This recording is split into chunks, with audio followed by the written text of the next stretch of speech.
Good afternoon, everyone. My name is Adam Kaneen, and I'm the Victorian Government Commissioner for North Asia, Japan, and Korea. And I'd like to welcome you this afternoon to the Victorian sportstech webinar. This afternoon, we're going to hear from a range of speakers, and we're going to have a question and answer time. But first, I'd like to do a welcome to country, acknowledge the traditional custodians of the various lands on which we gather, and pay my respects to elders past, present, and emerging. And I extend that respect to all Aboriginal and Torres Strait Islanders with us today. This afternoon, we're going to hear from a number of panelists, but before that, we're going to hear from Danny Jarrett, who is the Chief Executive Officer of Invest Victoria. We're going to have a question and answer. You'll see the question and answer box on your screen. Please post your questions for the panelists, which will be answered at the end of the session via the question and answer box. Please also note that we have simultaneous interpreting. If you select from the global button, you'll be able to select English or Japanese as the language which you will be able to hear. So please make those adjustments before we commence. And I'll be running through the panelists after Danny speaks. So without further ado, I'd like to introduce Danny Jarrett, Chief Executive Officer of Invest Victoria, to talk to us about sports tech in Victoria. Thank you, Danny. Thanks, Adam, and welcome everyone. It's a pleasure to join you this afternoon. As we come to the end of 2021, Victoria is in a strong position to recover from the impact of the COVID pandemic and to rebuild as a result of the Victorian government's hard work to bolster the economy, support workers, and protect businesses against the effects of the pandemic. Here in Victoria, we have taken the necessary steps to open gradually and safely as we reopen for business. Our message to companies and to investors looking to operate in a dynamic and innovative tech marketplace is, we welcome you back. Next slide, please. Australians take an immense amount of pride in our love of sports, both as participants and as supporters. I think it's safe to say it is in our DNA. And arguably Melbourne and Victoria really epitomises this love of sport more than anywhere else in Australia. Crowned as the sport business ultimate sport city of the decade in 2016, Melbourne is universally regarded as Australia's sporting capital. Our major events calendar is internationally recognised as one of the most prestigious and successful calendars in the world, offering a spectacular range of international sporting events year-round for local sporting fans and international sports lovers alike. We are extremely proud of all of the exciting upcoming events in 2022, and kicking off 2022 is going to be the Australian Open in January, where the last Open earlier this year, we will expect over 800,000 people attended, and we'll expect similar numbers coming up in January. Another highlight of the calendar next year is the Sports Next event, which will be held in Melbourne in early April, which is a thought leadership summit, which will attract over 1,000 people to promote Victoria's globally renowned sports, business and industries. And Sports Next, as you can see, neatly dovetails with another one of our famous sporting events, the Formula One Grand Prix, which attracted over 320,000 people in 2019. And then dovetailing at the end of the year, we will celebrate the Melbourne Cup Festival with between 80 to 90,000 attendees. And let's not forget the Cricket Boxing Day Test match. So as you can see, we are very proud of our sporting calendar. They're all very much on the international stage, and not to mention also many of the other homegrown and community sporting events that we also take pride in and participate in as Melburnians and Victorians. Next slide, please. So building on our love of sport is Victoria's vibrant and culturally diverse community, which provides the perfect environment for the growth and development of sports technology on the world stage. As a leading sports tech centre, 65% of Australian sports tech industries are based in Victoria, which are enabled by over 1,200 businesses and 65,000 full-time jobs associated with the sports industry. We recognise the importance of having a skilled workforce to support the industry, and Victoria is home to more skilled graduates than any other state in Australia, with IT, engineering and related technologies graduates. The state also delivers 90% of all national sports innovation and sports science courses, and we're home to 2 universities in the world's top 10 for sports related subjects, which are the University of Melbourne and Deakin University. Building on our skilled workforce strengths, Victoria also ranks first as the most business-friendly state in Australia, with lower office costs and the lowest competitive tax burden. Next slide, please. So as you can see from the 2 graphs on the slide here, growth is being driven by a growing sports sector and an increasing share of sports tech sales. According to KPMG analysis, the Australian sports tech sector is estimated to exceed $3 billion annually by 2029. And 83% of Victoria's sports tech startups have global growth strategy. And KPMG also predicts the Australian sports market to reach an approximate 6.7% growth rate over the next decade. Next slide, please. Our strong sporting culture presents a range of opportunities that you can't get anywhere else. As I mentioned before, our world-class sporting calendar attracts top athletes from all over the world, bringing large crowds and immense possibilities for export and growth. Our high concentration of professional and semi-professional athletes go hand in hand with our world-class stadiums and training facilities, supporting both 40 professional teams and 400 major and high-performance sports events. Victoria is also seeing a boom in organised women's sports across the amateur and professional level, with 25% of Victorian adults participating in an organised sport at 16,000 clubs across the state, while 62% of us participate in active recreation. Next slide, please. And as you can see from this slide, we have a broad range and broad reach of companies in the sports technology ecosystem that attract many global companies and renowned brands. And they touch many different parts of the environment, from esports, management and event technology, wearable and performance enhancements, social marketing and fan engagement, and sports analytics and media and broadcasting sponsorships. Next slide, please. As the state's economic development and investment attraction agency, Invest Victoria's anchor activity is to secure international investment attraction and facilitate and support businesses to expand and consolidate their presence in Victoria. Through this investment activity, we foster long-term economic prosperity that also supports the full range of innovation activities that come with sports tech, and not to mention the high value jobs that we create in Victoria. We do this through working through our network of international offices. And as you heard from Adam before, he is our Commissioner for North Asia, for Japan and Korea. And we have the largest international office network of any Australian states, with 23 offices across 14 countries and over 70 locally engaged staff. While COVID has led to a drop in FDI activity in 2021, we remain focused on working with international companies to secure investments. We take a comprehensive approach to support potential investors to talk about their ambitions for growth, what their business needs and opportunities are, and how Invest Victoria can work with them to achieve their vision.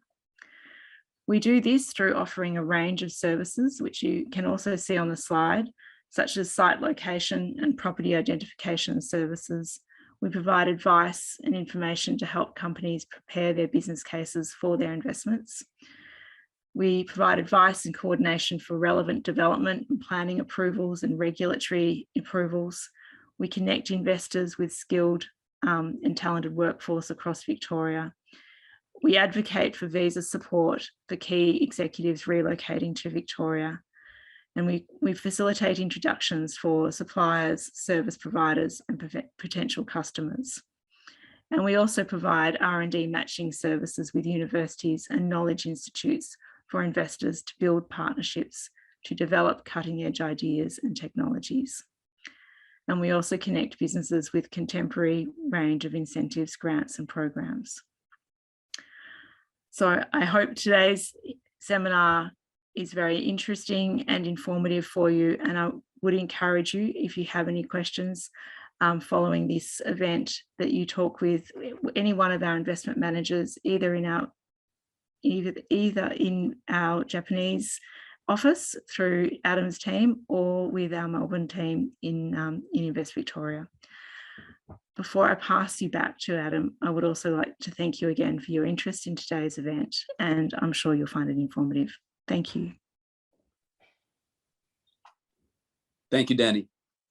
And further to Danny's point, and you might have seen in chat that today's presentations will be made available to you after the webinar is finished. So no need to panic too much. The information will be available.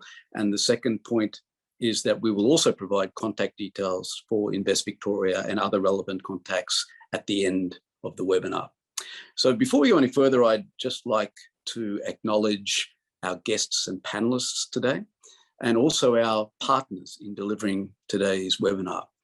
We are very fortunate to be partnering with Startup Bootcamp as one of our partners, also with the Australian Sports Technology Network, ASTN, Australia's organisation relating to sports tech development. I'd also like to acknowledge the Australia-Japan Business Cooperation Committee, AJBCC, who is a partner in not just sports tech, but in a range of opportunities that's available for Australia and in particular in Victoria as well. I would be remiss if I didn't also identify the Osaka Chamber of Commerce and Industry, and in particular, the Sports Hub Kansai, who have 700 members, some of whom are here today to hear this presentation. I'd like to introduce you to today's panelists as well. From Startup Bootcamp, we have Oliver Howard, who is the Managing Director, Sports, Technology and Event Tech. We are very lucky to have James Demetriou, who is the Chair of Australian Sports Technology Network, ASTN. We are also very lucky to have Jasmine Lim from the Victorian Racing Club, Head of Tourism, International, Government and Commitment.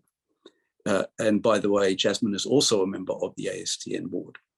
And our final speaker today will be Takeru Izuhara, who is from Softbank Technology Solutions Australia, which is a subsidiary of Softbank. So we have a full card of very interesting speakers for you to hear today. And without further ado, I'd like to ask Oliver Howard from Startup Bootcamp to take over the reins and make the first presentation. Thank you, Oliver.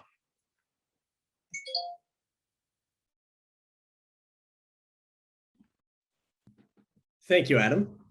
Thank you for the warm introduction, and thank you to you, Danny, Liam, and the team at Invest Victoria for inviting me along to speak today. It's an absolute pleasure to speak to the audience about sports tech, a real passion of mine. Next slide, please. To start, I would like to give a little scene setting of the sports tech industry. Sports tech is defined as the intersection between sports and technology. This is simplistic, and in my mind, too simplistic. Next slide, please. The greater opportunities in sports tech are to look through a broader lens of sports and major events, looking beyond what happens on the field to incorporate the adjacent industries around sports and major events, both on field and off field. We see huge opportunities in areas like fan engagement and ticketing, sponsorship and broadcast, digital fitness, esports, and stadium technologies. Once we take this lens, the opportunities in sports tech are limitless. Next slide, please. As we heard from Danny earlier, the sports tech industry is growing exponentially. Studies are showing growth of over 10% per year annually, with the sports tech industry forecast to be worth nearly $100 billion later in 2027. And we're ahead of these forecasts. 2021 has seen astronomical growth and success in the sports tech industry internationally, with over $8 billion of funding to sports tech startups and scale-ups around the world. We've also seen 11 new unicorn companies in the sports tech industry, taking the total to over 30. Next slide, please. Despite the dramatic effects of the COVID-19 pandemic on the sports industry, with many of our favourite sports and events cancelled and stadiums shut. In fact, our very own Formula One Grand Prix was one of the first events forced to close during the middle of the event in 2019. We've seen great year-on-year and pre- and post-pandemic growth in many areas of sports tech. Pleasingly, the growth has not only been consistent, but accelerated by the pandemic. Areas like fan engagement, sports betting, media are growing year on year by huge percentages, creating great opportunities globally and in Victoria. Next slide, please. Next slide, if you don't mind, please. Thank you. Some of the major trends that we are seeing is a really big growth in digital fitness and of growth in betting and fantasy sports led by the deregulation of the US markets. But the three letters on everybody's lips at the moment are NFTs, non-fungible tokens. I strongly believe that NFTs will drive change in all industries, sports included. We've seen the obvious with the NBA Top Shot digital collection or collectibles, but within 5 years, I think ticketing, for example, will be fully NFT based and ubiquitous, allowing event organizers to control and commercialize secondary ticket markets and also a line of sight on their attendees. So the sports tech opportunities are huge. Next slide, please. At Startup Bootcamp, we look for these opportunities internationally. We are the world's largest industry-focused accelerator program, investing in companies, early-stage companies around the world. We hunt and identify cities with a competitive advantage, and it was an absolute no-brainer to set up our operations in sports tech in Melbourne, Australia. Next slide, please. Melbourne is, and Danny, I saw you said the sports tech capital of Australia. I'm bullish and say the sports tech capital of the world. It's the only city internationally with both an F1 Grand Prix and a Grand Slam tennis event. But beyond that, sport is in our blood in Melbourne and in Victoria. It's part of the cultural tapestry of this city. There's world-class sporting bodies on every corner. The sports precinct is incredible. And for a city of only 5 million people, Melbourne supports numerous local clubs Unlike American cities that will support 1 or 2 clubs, Melbourne has, for example, 8 AFL clubs. Beyond this, Melbourne is the ideal test market for sports technology. We have an early adopter culture, very, very strong and concentrated sporting bodies, and similar market dynamics to the larger US European markets. So the perfect place to test and scale sports technologies. We also have a geographic and cultural connection to Asia. And so a very, very strong bridge for sports technologies between the Australian and Asian markets. Next slide, please. We're very proud in Melbourne to work with some of the largest sporting organisations, including Cricket Australia, the Grand Prix Corporation, and the Victoria Racing Club. Next slide, please. We have run 3 years of our acceleration program. Next slide, please. Bringing 20 of the world's best sports tech startups to the Australian market, to the Victorian market, to the Melbourne market, and helping to accelerate their growth, leveraging the fantastic ecosystem that is built around our fabulous sporting industry. We've seen over 1,000 applications from countries all over the world, and the opportunities are endless. Next slide, please. I'd like to conclude by saying how fortunate I am to be in an industry that I love and that I believe in. And I think this is the perfect time for an event like today, which draws on the strong connection, friendship, and relationship between countries like Australia and Japan.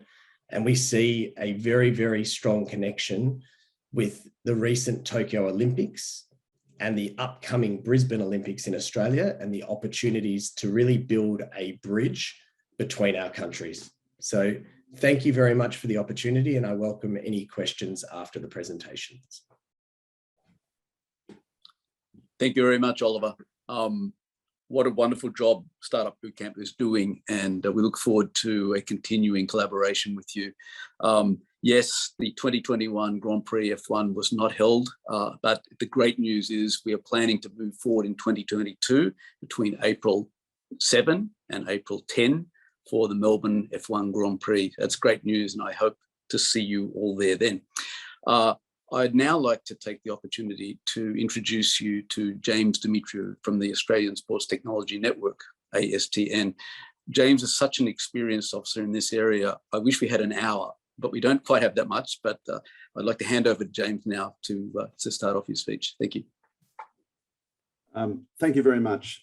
Thank you to the Invest Victoria team, Adam Kinane and his team in Japan, for all their support, especially Bernadine, and for this opportunity to introduce the Australian Sports Technology Network, ASTN, and of course, our new program, the Australian Sports Innovation Centre of Excellence, ASICI.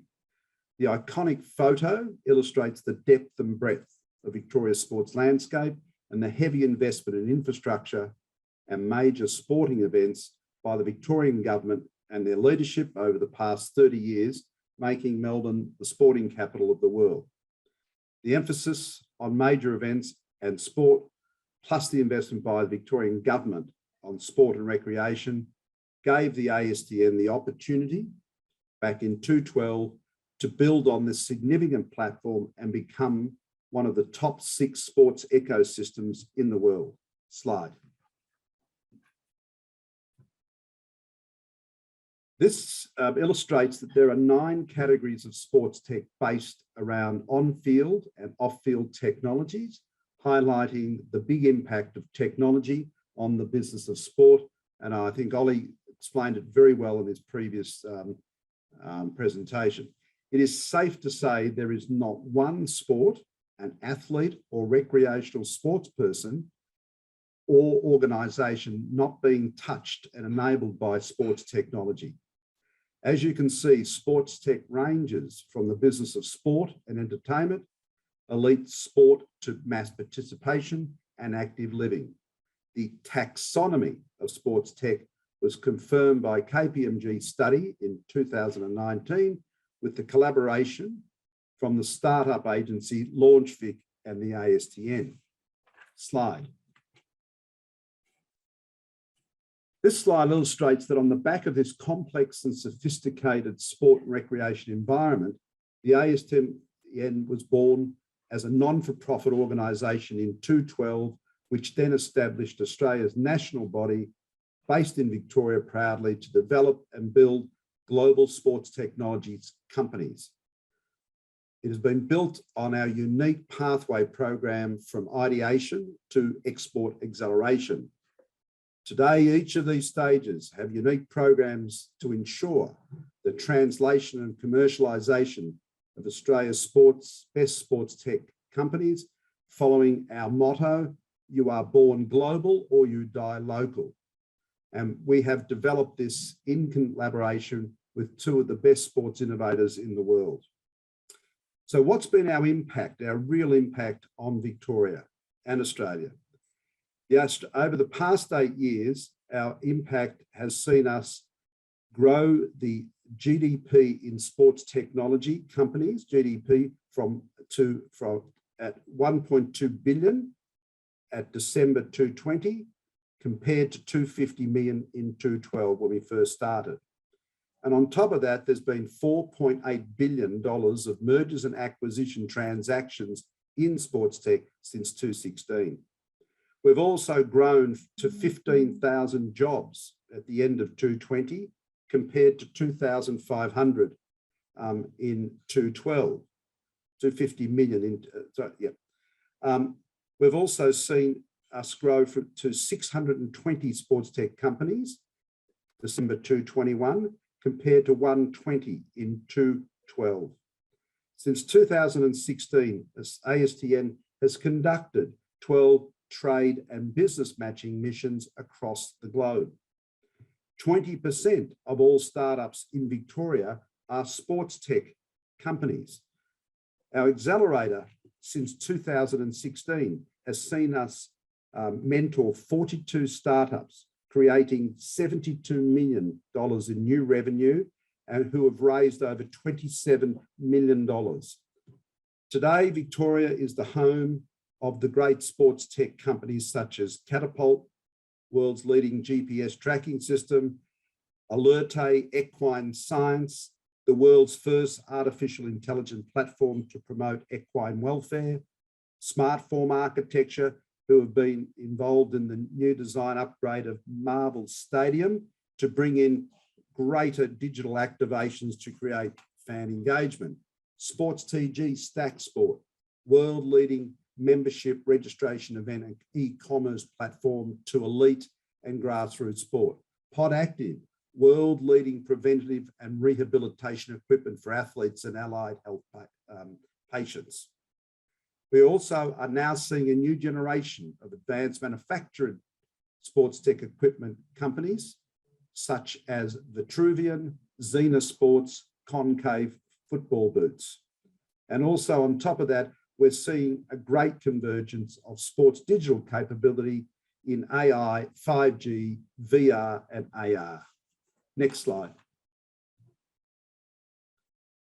Looking ahead, including the Victorian Government funding for our new Australian Sports Innovation Centre of Excellence, the Victorian Government has now exceeded its investment to $9 million to establish the Australian Sports Centre of Excellence as the world's leading super cluster of sport innovation, creating new ideas, new programs, new tech products to compete globally. We are going to be the one-stop shop for the first time, showcasing Australia's best sports tech products. This setup of ASICI aims to maintain our leading position ahead of our competition and enhance the human performance for people of all abilities. The opportunities for Japanese companies to engage with ASTN and ASICI are Australia's a great test market, not costly for companies to come to Australia. It's a sophisticated but small market that resembles the elements of Europe US and Asian sports markets. And also it's a great place to trial new products, business models and concepts. On top of that, we are very engaged with Asia, having an office with partnership with VASIS in Hong Kong. And the reason for that is that in the last Olympics, in the time zone of the 3 hours, Australia, New Zealand, Japan, South Korea, China and Hong Kong, almost 46% of all medals were won by that 3 hour time zone of countries.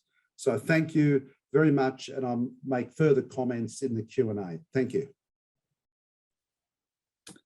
Thank you very much, James. And as you can see, with more than 500 members, ASTN is an absolute necessary partner for you in sports tech in Australia, for collaboration, for investment opportunities, for partnering. We'll provide contact details for ASTN as a partner going forward. I'd like to move forward now and invite Jasmine Lim from the Victorian Racing Club to start to present. I think we're still going on time, so we're doing well. Jasmine, over to you. Thank you, Adam, and thank you, Invest Victoria, for having me today. My name is Jasmine Lim, Head of the Tourism, International, Government and Community for the Victoria Racing Club. I was going to say that, from the video, you can see that the Melbourne Cup Carnival, where I represent, is a very important major sporting event in Victoria and Australia. Hopefully, we can show you the video another time. But the event itself has over 160 years of history, and is economically and culturally very significant to local Australians. From a tourism point of view, it attracts not only tourists to Melbourne every year, the event also reaches over 750 million households worldwide across different TV broadcast networks, including the Green Channel in Japan. Over the 4 days of the carnival, the event generates over 450 million in economic contribution to the state of Victoria, employs over 20,000 jobs over Cup Week, and attracts over 300,000 attendees to Flemington. Now, over the last 2 years, this has been greatly impacted, of course, but we have been very fortunate to be able to adopt digital technology to reach a global audience. As an international event, the event attracts visitors as well as equine athletes to participate in the annual celebration, and Japan is very much an important market for the Melbourne Cup Carnival. We have Japanese trained horses running in the Melbourne Cup, and Japanese visitors are amongst the top 5 visitor markets for us. The Melbourne Cup was won by a Japanese trained horse named Delta Blues in 2006, and that win was celebrated by everyone, not just in Japan, but in Australia as well. That relationship between Australia and Japan in racing remains very strong for us, and we certainly look forward to continuing to welcome more horses from Japan joining in the race and celebration in future years. Now, I look forward to answering any questions and sharing more in the Q&A session. Thanks, Adam. Thank you, Jasmine. I'm a great fan of the Cup and the opportunities for exploring Melbourne during that period. Perhaps we'll talk about that a bit later. I'd now like to take the opportunity to introduce from ST Solutions Australia, that's Softbank Technology Solutions Australia, Takeru Izuhara, who established this new office just last year, or perhaps even this year, and to hear from him about his journey in Melbourne.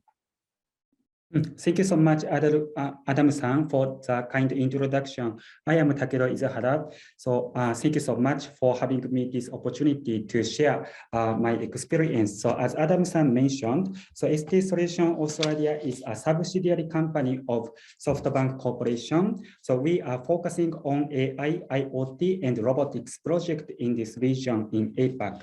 So I am currently based in Melbourne from this January 2021 to set up new office to extend our business in this region. Before Australia, I worked for the subsidiary company of Softbank Corporation in Singapore for almost 5 years to work with my local team and the APAC team. Previously, I used to work for IBM Japan. So I am really happy to be here with you all to share my experience with you all. As you know, we are not a pure sports tech company, but I hope I can highlight 3 main points, which might be useful for everyone for your consideration to go into new market like Australia. So the first point I would like to stress is that the Victoria government has very strong ecosystem to connect each other. So as a new organization, as you can imagine, we don't have much use case we did in Australia so far. Although we have already had a lot of out of Australia. We are a technology company. We don't have any project site on the ground in Australia now, unfortunately, but we need data, challenge, and problem. So we would love to work with local council, academics, and industrial partners who are facing any problem and challenges with their existing data to fill in that gap. When existing data the partner have already had is not sufficient, we will be able to provide external data with AI prediction by API to start some conversation with our prospective customers and partners. We need to build up a good relationship in order for them to trust us, to share their plan with us. This is the challenge for us as a new entity because we just started our business here. So we would love to get involved in the community more and more. The second point I want to highlight is that there are so many opportunities for open innovations as you can imagine. Compared to Japan, I have two perspectives on open innovation in Australia. The first, in Australia, I feel academics have a stronger presence in this technology sectors, as you can imagine. The Australian government are working with academics closely to design new strategies with new technologies. Either federal or state Australian government will give academics big funding support, as you know. The second part I want to highlight, so many professionals took the job in the government to raise their career path. After that, they back to industry to take important role in the enterprise or to start their own startups. It's a great ecosystem to have a growth plan for the entire Australian market, such as Victoria State. In order to seek the opportunity for open innovation in Victoria, I will intend to work with academics and government more closely. The last point I want to highlight for you all is there are so many startups, venture capital and accelerator program like Startup Bootcamp. Ori-san, you can work as your local trusted partner. Through the internet revolution so far, only the media and advertising industry were disrupted, as you know, and then GAFA in the US and BAT in China become giant player, as you know. In terms of the percentage of GDP, the industry has just 1%. Amazon is in the retail industry, but they have 10%. The industry, when GAFA disrupted 1% or 10% of GDP in the particular industry, their valuation skyrocketed, as you know. Indeed, the rest of the industry is not disrupted with AI technologies yet. So that's the reason why we are looking for the rest of industry, such as sports tech, smart city, agriculture, and healthcare, and so forth. To disrupt existing industry, we need startups who are keen to new wave with their ambition. So we can see the potential in Victoria. Yeah, that's all I want to highlight to share with you all today. Thank you so much, Adam-san. Thank you, Izahara-san. And I'm so excited to work with Softbank, whether it's in 5G enabling technologies or stadium tech or whatever. We can't wait to increase our collaboration with you and ASTN, Startup Bootcamp, and other opportunities. That concludes our presentations for today. We've left quite a lot of time for question and answering. In the question and answer period, we're going to turn off the simultaneous interpretation to enable us to do consecutive interpretation so that we can be more accurate in and more specific in the translation. I'd like to start with, I've received some questions from the group about what's going on. And I'd like to start, if I might, by asking James to comment a little bit more about the Australian Sports Innovation Centre of Excellence. We'll put all of the panelists up on the screen so you can see them while we're talking to them. And I'd like to start off with that. James, tell us a bit more about the Australian Sports Innovation Centre of Excellence, and indeed how Japanese companies might be able to participate in this as we move forward. Thank you for that, Adam. Basically, the hub, the CICI is basically going to be a set of programs based at a physical hub in Cremorne, which is our digital hub in Melbourne. Okay. It will also, the main purpose of it is to create new knowledge, engaging with our universities and our researchers and academics and industry. It's also there to develop new programs and new products that will build on a new next generation of Australian sports tech companies. It will also be an opportunity for foreign companies to also engage in this industry in the one hub and to have it as a landing pad where they can visit, stay, and work with local sports tech companies.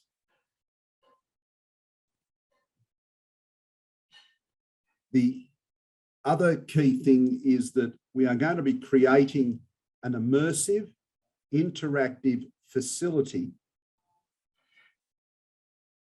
which will allow local and international people, companies, sports tech companies, to prototype their new products or launch products at that facility.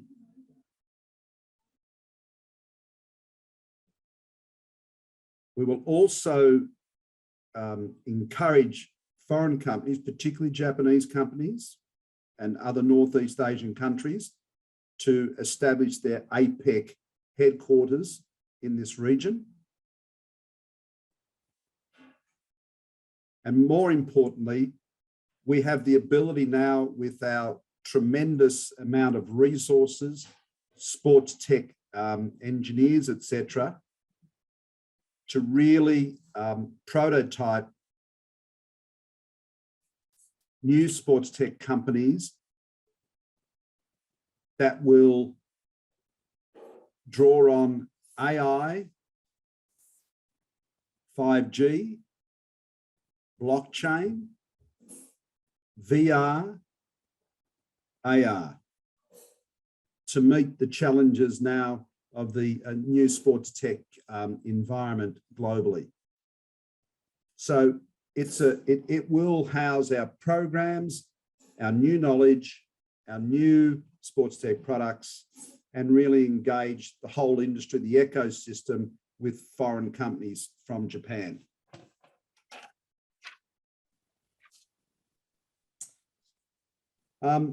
As well as that, for Japanese companies, you'll have an opportunity to work with very innovative teams in Australia, in Victoria, a very sophisticated Victorian sports market. Equally, it'll allow our startups to work with global leading companies, particularly in this case from Japan, and will also enable us to work with very large Japanese digital companies who are basically sponsor half of those, the Japanese companies in Victoria, which are 190 prominent Japanese companies in Victoria, of which half sponsor sport in Australia. So in other words, it's a great platform for many Japanese companies to engage with the very best sports tech in the world.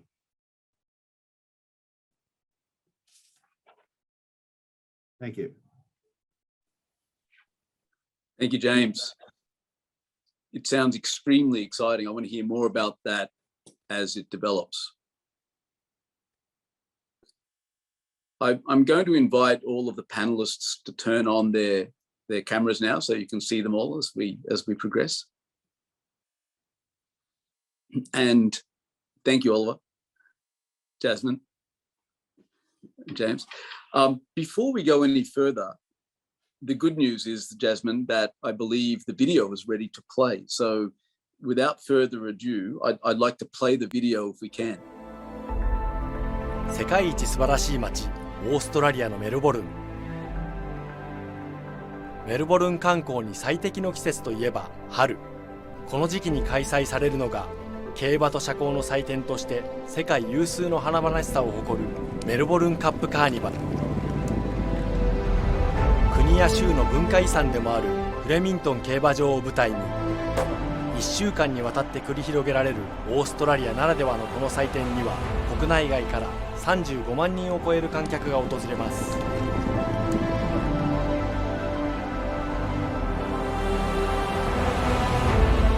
カーニバルの中心となるのはオーストラリアでも最大規模の4つの競馬レース。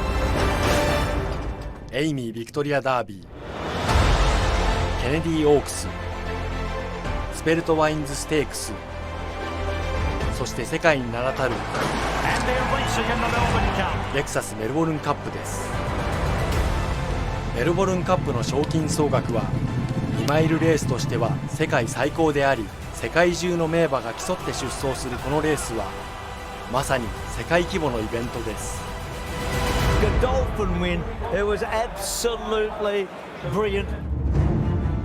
レクサスメルボルンカップの圧倒的なスケールは言葉で伝えられるものではありません。しかもこれはただの競馬レースではありません。158年の歴史を誇る文字通りオーストラリアを釘付けにする社交と文化の一大イベントなのです。カップは年に一度オーストラリアの持つ魅力の粋が集められ一堂に会す場所なのです。ファッションやグルメとワイン、スポーツ、文化、ビジネス、そしてセレブリティ。期間中メルボルンを覆うファッションの華々しさは人々の目を奪います。華やかに着飾った男女がこぞって集うフレミントンの競馬場は自分のファッションを見せるだけでなく周りのファッションを楽しむ場ともなります。南半球最大のバラ園を背景に行われるメルボルンカップの日には野外としては世界最高峰のファッションイベントも開催されます。世界中から訪れるセレブリティもメルボルンカップカーニバルの話題の一つ。王族やアカデミー賞受賞俳優、グラミー賞受賞アーティストからスーパーモデルまで世界のトレンドセッターが勢ぞろいします。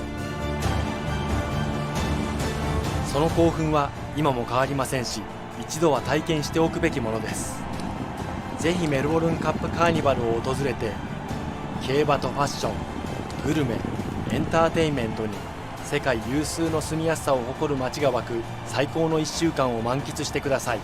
オーストラリア最高の競馬の祭典は今や世界的なイベントです。メルボルンカップカーニバルの魔法にぜひその手で触れに来てください。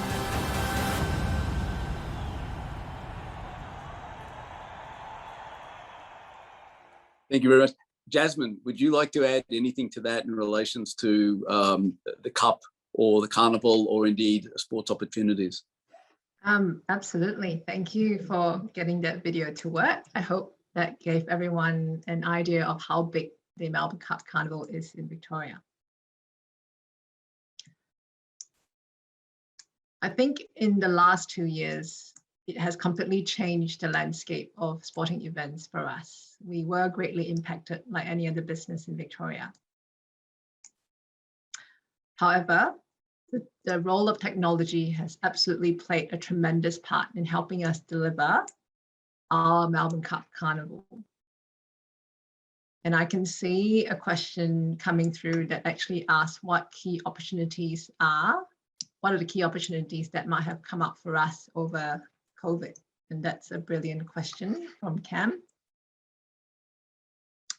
So what the last 2 years has forced us to do is it's forced us to look at how do we engage our customers who now cannot attend the Flemington Racecourse and the Carnival in person, especially in 2020. We very quickly pivoted, we have to use that word, pivoted, to a off-course strategy, looking at our digital plan and strategy to build our engagement with our fans and audience. So we built a new website, which is a very basic thing for us to do to enhance its capabilities and content. But we also this year embarked on two very significant projects that changed the way we engage our audience, especially in the international level. For the first time, we took the Lexus Melbourne Cup into the virtual world, or what they call a metaverse, with a partnership with a digital horse racing game called Z-Run. This is a virtual 3D experience where the audience engage with the Melbourne Cup Carnival watch party experience, and they immerse themselves in a 3D replica of the world famous Flemington Racecourse in that environment. Audience can own a horse, breed a horse, train a horse, and race a horse all virtually. So Z-Run has actually opened up a whole new global market for us. The second project that we embarked on was called the VRC Immersive Platform. That platform allows our current racing fans to watch the whole carnival races live from at least 7 different angles. So they can select the views they want to see as the race is on. So both of those platforms were targeted at our international audience, and it definitely has supported the VRC in growing our engagement at a time when we could not welcome the usual crowd to Flemington in person. Thanks, Adam. Thanks, Jasmine. And I can only repeat that I can't wait to be there this year. I love virtual reality, but I just love to be at the track if I can. So I hope I can see you there. We've received a bunch of questions, and I'd like to start to put them, if I could. Perhaps Oliver, can I ask you, can Japanese companies work with Startup Bootcamp and James, perhaps you as well, with ASTN without having a physical presence in Australia? So, you know, why Melbourne, why now, and how can the companies engage? Thank you, Adam. And thank you to the other panelists for the enlightening presentations that each of you gave. We welcome international companies to work with Startup Bootcamp. We are stronger with an international network and laser focus in the Victorian and Melbourne market to grow sports technologies and to support foreign companies in their endeavours to do business here and with sports technology. Why Melbourne and why now becomes the question for Japanese companies on this call, or any companies looking to do business in sports technology in Melbourne. The why Melbourne question for me is much more simple. We've spoken, we've heard from the various panelists about the strong ecosystem in Victoria, the strong government support We would not be here without the Victorian government support across agencies like Invest Victoria, Startup Vic, Launch Vic, that have been a huge driver to making sports tech at the top of the tree of focus for Victorian technology. The why now is the question that I find more interesting. I think we are at an inflection point. There are a number of hubs around the world of sports tech excellence. But what James, Jasmine, and the ASTN are bringing and setting up in Melbourne puts us right in that conversation as global leaders of sports tech. As we come out of COVID, and I see Cam's question as well about key opportunities, we have been conditioned to operate in new ways. QR codes are absolutely normal now. We all walk straight up with our phone and know what to do. Things like digital ticketing. I've been speaking about digital ticketing for some years and struggling, truthfully, is now an expectation and a norm. We will see further developments in the alphabet soup of acronyms, NFTs, AI, AR, VR. There are areas of huge opportunity. Australia and Melbourne particularly, Victoria particularly, is leading the charge. And I say this inflection point, now is the time to move quickly and take advantage of these opportunities with a strong tech ecosystem, an extremely strong government support, developing investment landscape, and most of all, some of the world's leading sports bodies and sports events. Thank you, Oliver. James, could you perhaps also add about how Japanese companies can work with ASTN and the Victorian ecosystem? We're very fortunate that we have already got established partners in Europe, UK, Northeast Asia, and the US that are already connecting us to many offshore companies interested in doing business in Australia, whether it's in terms of new designs, our research capability, or more importantly, our merger and acquisition landscape over the past 5 years has also demonstrates the strong, how can I put it, urge of foreign companies in sports tech to be working with Australia. We also are very fortunate that we're working with Dr. Henry Chesbrough from Haas Business School, UC Berkeley, on open innovation. And we are working with a number of foreign companies right now. 2 of them are probably in the top 3 in the world currently, which I can't name because of confidentiality reasons, in which we will be bringing our startups to work with them, where they can bring new technologies to that large foreign company. And that's all being done whilst those companies are overseas. So that's how we are working. Why Melbourne? Well, Ollie has been right on the button there. Strong talent pool, extraordinarily smart and very adaptable entrepreneurs. We've also got a very, very born global or die local attitude. And what that means is many of our companies are gearing themselves for global sports markets.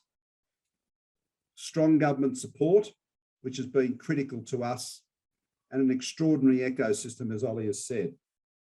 Why now?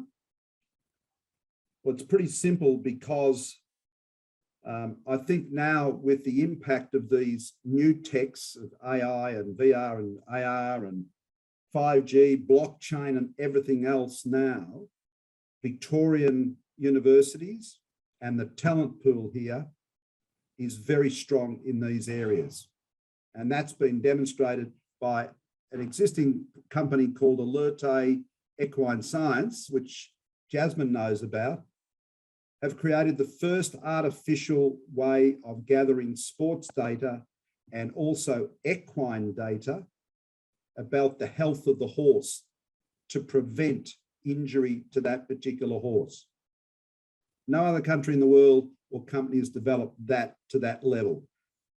That all came from the University of Melbourne Computer Information Science faculty, working with a local partner and Racing Victoria. So it is a great place for foreign companies to find new tech, new people, new programs and everything else at a cheaper rate or more inexpensive rate compared to any other country in the world. Thank you, James. Maybe you should be the commissioner. That's a great plug. Ollie, I'd like to, it's a good segue from James as well. I'd like to pick up one point. We've had a question, which is, where does sports stop and where does sports tech start? I'm interested in AI in particular. Perhaps you could share some examples of where AI is being used in sports now. Thanks, Adam. I think AI is being used in every business and every industry now, but we are seeing great opportunities in sports tech. I necessarily take a very broad view to where sports tech stops. You know, I think of Jasmine, you know, the Melbourne Cup carnival that you just showed there, very short races over 4 days, but the carnival is a much bigger opportunity than just these races. In terms of AI, I can give one great recent example of a company that we have worked with at Startup Bootcamp in Melbourne, a company called Full Venue that uses AI to predict the exact likelihood of a fan to make a purchase of merchandise or a ticket. So they analyze previous activity of a customer, in the sporting context, a fan, and can predict the likelihood that they will make another purchase, which can be used to segment and then target marketing activities for a sports organization, something that is very, very powerful and saves the spray and pray type approach of emailing everyone on a database. And they've found good success with major sporting bodies internationally, and we're in the process of working with them to enter the Victorian market, which is very exciting.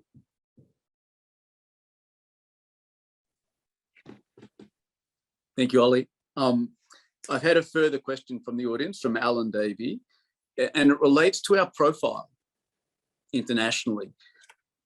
Perhaps, James, have you noticed, given the acceleration in our capability and the advancement in our sports tech capability in Melbourne, are you finding our profile in Melbourne has gone up and that we are receiving more attention from other countries' international organizations? Is that a trend? And can you speak to that? That's a very fair comment. The level of merger and acquisition transactions over the last 5 years supports that. It's also a case where we are now finding the USA, UK and Israeli companies are now acquiring or investing heavily into a lot of sports tech companies in Australia. So we're seeing an enormous trend at the moment, particularly as we've also raised our profile across the world, largely due to the Victorian government, particularly arm called Global Vic, which has really introduced us into markets such as the USA, into China, Japan, and Europe. And as I said, and India. We've done 16 missions in the last 5 years. And the last 2 years have been virtual trade missions, but really business matching, where Global Vic and our connections were able to really introduce one-on-one engagements for either partnerships, joint ventures, investment, or licensing. And I think that combination, government, industry, our own partners, has really built our awareness across the globe. Thank you, James. I have just received a question for Izuhara-san, and it's an interesting question. So the question is about setting up, about how long the process took for you inside Softbank to get approval. How long did it take for you to set up? And what was the most valuable parts of the government support that helped you make that decision? I see, Adam-san, good question. Thank you so much. Yeah, actually, yeah, that's right. So during the COVID, actually last January of 2020, actually I was in Melbourne to see so many opportunity on the ground. So with my managers. So after that, I think I informed your team. We will determine to set up our office in Melbourne this last August. That's the reason why my understanding, I think we spent around 6 or 7 months to tell you our determination to set up our office. So thank you so much. Why we can do that for you this at the time, because your team supporting us so many things to connect local partners, local customers, including government support. What is important for us when we inform your team to set up our office in Melbourne?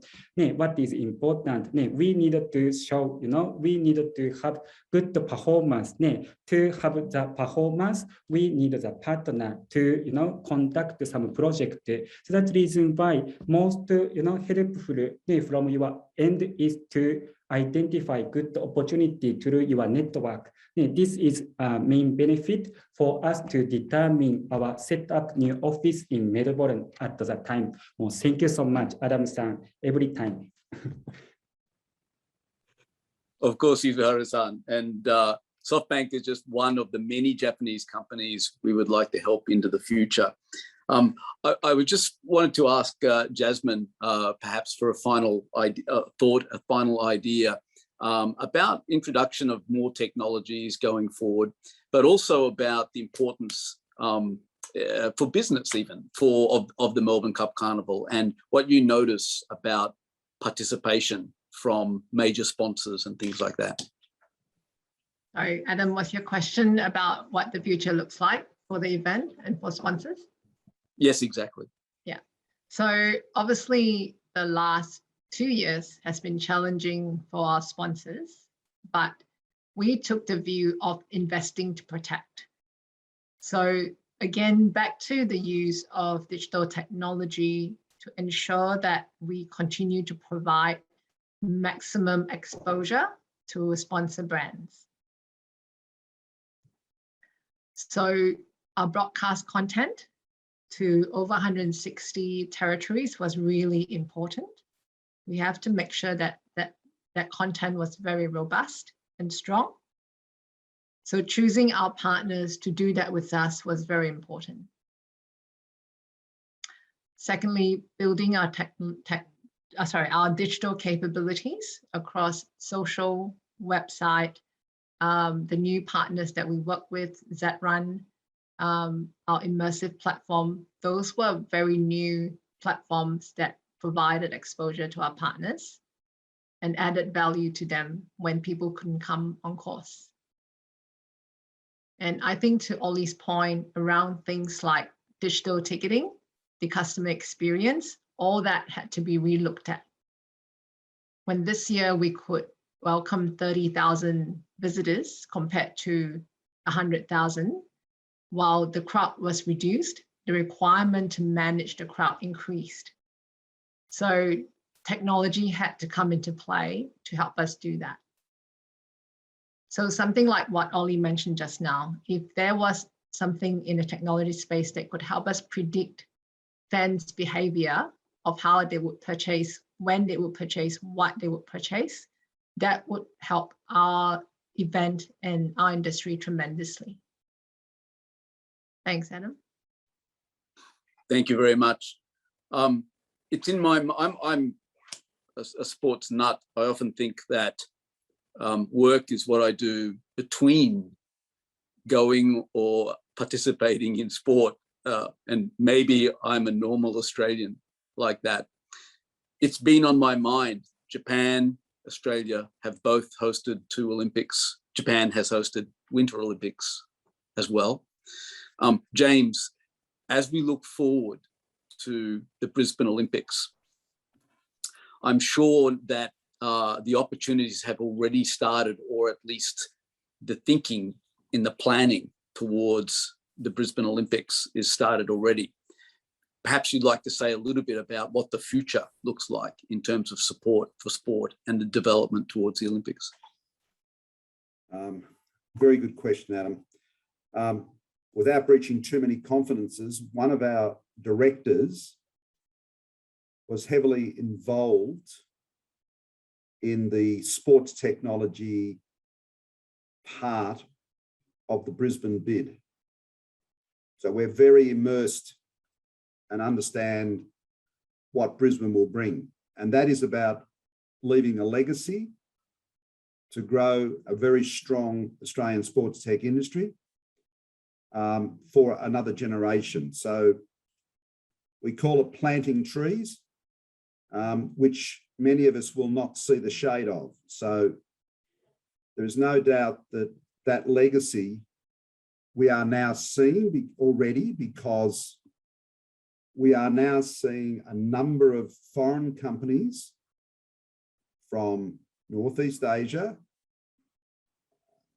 Europe, and the USA already approaching us, the ASTN, about their APEC headquarters, whilst gearing up to supply and be involved with the 2032 Olympics. And that is happening 11 years out. We have also started working very heavily with Queensland as well, and introducing Victorian companies, and Victorian and Queensland companies for the first time are partnering through our programs, such as our pre-accelerator and masterclasses, to start working together to supply that new tech, sports tech, into that Brisbane landscape in the next 11 years. So we're very invested in the whole process. Adam, may I add something to James's comments? Yes, please do. Which are spot on, and they're taking, James and the ASTN are taking a huge lead in this space. We've been lucky to start seeing the effects of the 2032 successful bid in startups already working towards the games. And a great example is a company, a Victorian company called Sportmatch, that is combining computer vision and predictive analytics to test young athletes and give a score on the likelihood of them to succeed in a particular sport. And 8-year-olds today will be the 18-year-olds that take our country to the Olympics, or our countries to the Olympics in 2032. So these technologies, and it goes back to the why now question, now is the time to start capitalizing. Thanks. And perhaps I can one last question, Ollie. I'm looking back at the last 2 years, at the last 18 months. It's been very difficult. We've seen challenges for corporate budgets. We've seen difficulty for local sports clubs and sports entities and even large entities. The pandemic has given us a lot of challenges. I'm wondering, can you talk about some of the grassroots transformations of technology and as we emerge from these 18 months going forward? Adam, that's a very interesting question. You go to any small town in Victoria and there will be at minimum a football club, a netball club and a cricket club. These grassroots clubs are the cultural centre of a lot of communities and societies around Australia, but in Victoria. And they felt the brunt of the pandemic. They really have. So things like restrictions on numbers, as you say, corporate budgets, they survive on sponsorship from corporate budgets, have significantly impacted grassroots sport. And without grassroots sport, we lose talent pathways for elite sport, but we also lose that tapestry of community. I always say the back office of grassroots sport, or the back office is the backbone of grassroots sport. And the tech transformation has been a savior for these clubs. Things like sponsorship marketplaces, a company called Sponsor does this, matching corporates with grassroots clubs to reduce the administration. Refbook, umpire management, saves small organizations, run by volunteers from having to find, train and retain their referees and officials. Companies like SportVot, who have come into the Victorian market and are broadcasting grassroots sport. So they say 1% of sport is broadcast, as we saw beautifully from Jasmine with the Melbourne Cup, but 99% of games are not broadcast. And they're giving this opportunity for digital streaming. And this is what will not only save and grassroots sport, but also grow and improve grassroots sport. I think it's an area you can tell I'm very passionate about. Adam? Yes, James, go on. I'd like to mention one really lovely story about a company called NetFit, which introduced training and tactics for netballers in grassroots across Australia, which ended up going into the UK. And she went from a few thousand to over 150,000 people regularly tuning in to her sessions on netball. And that was one of the great stories that we found in the pandemic, of this wonderful young person putting this out there and really ensuring that our grassroots netballers could still play, train, and learn how to be better netballers. And I love that story. Take me back to driving through the suburbs and seeing the netball courts full of Australian youth. So new innovation in that space is fantastic.